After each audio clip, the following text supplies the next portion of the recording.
Okay, how about G sus4? So you got your regular G chord. Put your pointer on the first fret of the B string.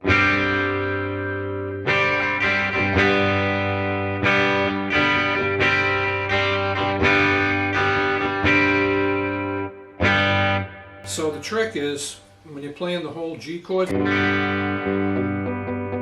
you've got this B note, the second fret of the A string. You want to try and mute it because it clashes.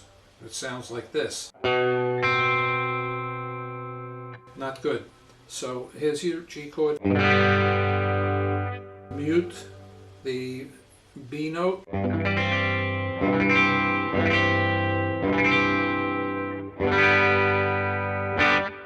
There you go.